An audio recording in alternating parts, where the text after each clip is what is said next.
Now, in net neutrality, we had very bad news recently. Ajit Pai, the head of the FCC, led a charge to get rid of net neutrality, which means that now we don't have freedom on the internet, and the internet service providers like Verizon, AT&T, and Comcast can control how fast or slow the different websites are, how much they can charge different people.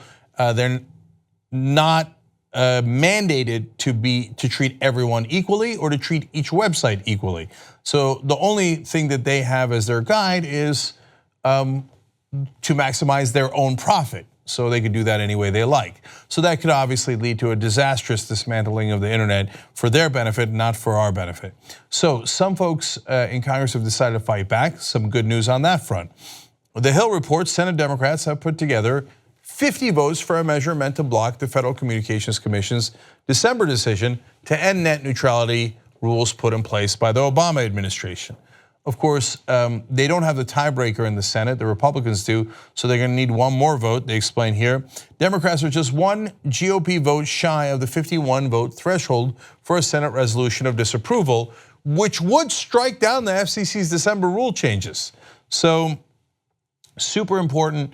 Now, don't get too excited, there's a huge caveat there in a second, but Ed Markey, Senator from Massachusetts, is leading the charge here. He's been fantastic on this issue.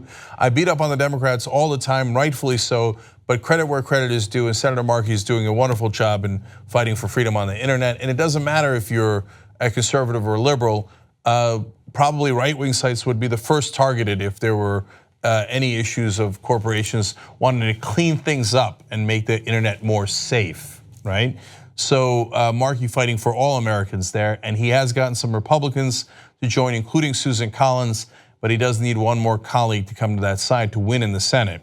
But the measure, if it passes the Senate, faces a murky future, as it would have to pass the GOP-held House and get President Trump's signature to go into effect. So there's still plenty of hurdles, and obviously the biggest one being Donald Trump. But look, this is how you build momentum. If it winds up passing in the Senate, at least they're moving it. Then you go to the House and you might be surprised that there might be some degree of bipartisan agreement there as well. Whether it's enough to win in the House is a different question. But even if you don't win in the House, you set it up for a vote after the 2018 elections. You use it as an election issue, you rout the Republicans, and then you bring in new congressmen who will vote in the opposite direction. And if you build up enough momentum, yes, you could even override the veto of the president. So at a minimum, they're at least on the road. Now, look, a lot of this has to be done within 60 days to get rid of a regulation. Is it gonna get done in 60 days where you win in the Senate? Yes, you can win in the Senate in 60 days.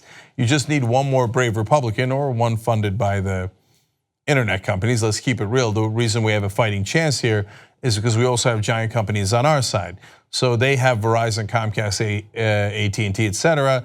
And the good guys have Facebook, Google, Netflix, who don't want to take away net neutrality. Look, I don't care why they're on the right side. I just care that they are.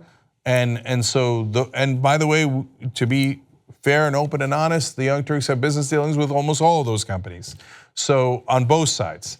But in this case, the internet companies want to keep freedom on the internet, and almost the entirety of the internet agrees.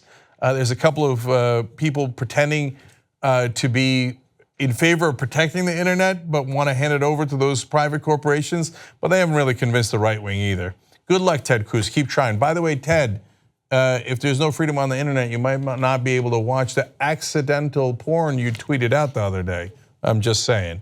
So finally, I want to go to Ed Markey for one last quote on this. He says, Republicans now have a clear choice.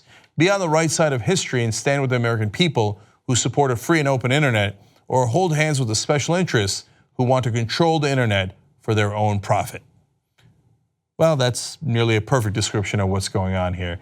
And I don't have to spend too much time convincing you guys, because like I said, right wing, left wing, in the middle, almost the entire internet agrees. Yes, we would like to have freedom on the internet. The only people who don't agree are the corrupt politicians who have taken money from the internet service providers. And with those legalized bribes, they've decided, no, we'd rather give the internet away to them so they can make more money and give us more legalized bribes. Perhaps we shouldn't base our elections on private financing they might wind up working for private interests.